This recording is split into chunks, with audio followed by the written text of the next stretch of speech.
around shows, of reaching beyond what we thought was possible in our 200-seat theater. And sort of this idea that companies coming together and finding strength in partnership could really define, as you said, the next era of Canadian theater was an idea that we really got excited about last spring. Some people may look at this, including the people who come regularly to your theaters, and say, uh-oh, are they in trouble?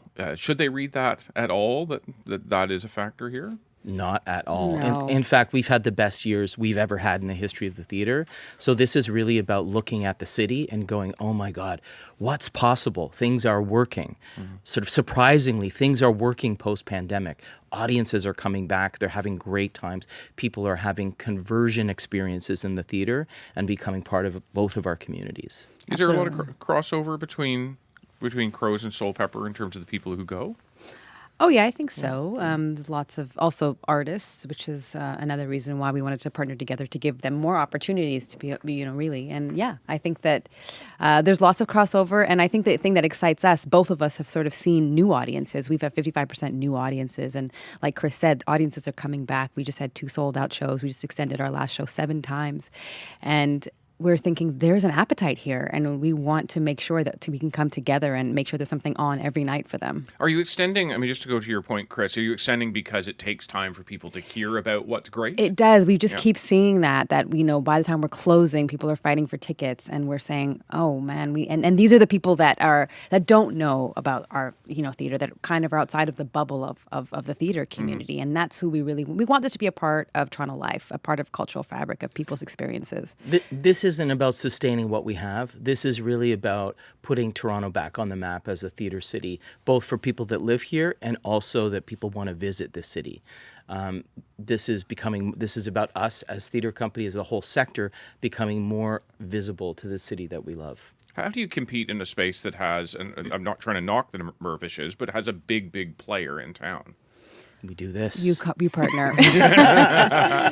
Absolutely. We have a musical we're really excited about, A Strange Loop, which is opening later this month. And coming together, we're able to just, the posters all over the city, we're able to just make a larger noise to make sure that people across the city that this opportunity is here. But here's like another important point is that for us, it's really exciting to have a city that has a theater company that is as prolific as Mervish Productions.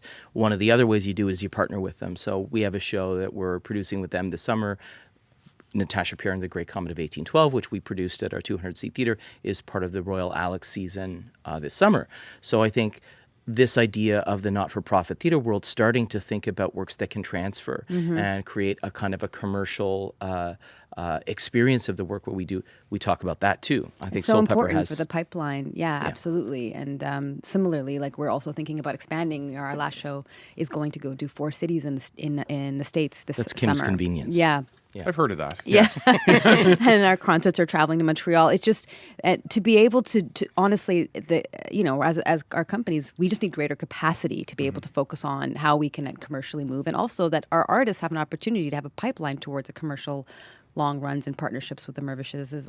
These are all important opportunities. I think when the season is unwrapped for the public today, you're going to see 24 shows across our 2 companies.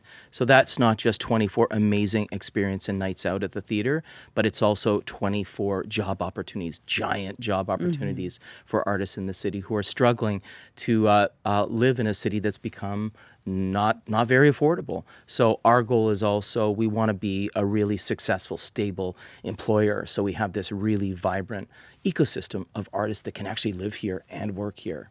It's true. I know you're speaking to people, and I've only got a minute or so with you left here. I know you're speaking to people who go to 1 or 2 or 3 or 4 shows a year right now. But to those who haven't been in years or haven't been to one, can I just do a basic? Where are you located? So that people know this might be happening in their neighborhood. We are in the heart of the Distillery District, downtown, 50 Mill Street. Very easy to get to. Yeah, streetcar right there. We are in the nook of Leslieville at Dundas and Carlaw. Where a lot of people live. That's right. Okay. I know very basic, but it's a good reminder to folks who are in and adjacent to those neighborhoods that there is great theater happening right in your own backyard. Chris and Weyni, thank you very much for coming in. Thanks for having us. Yeah, I appreciate it. That's Weyni Mengesha, who is artistic director for the Soulpepper Theater Company, and Chris Abraham, artistic director of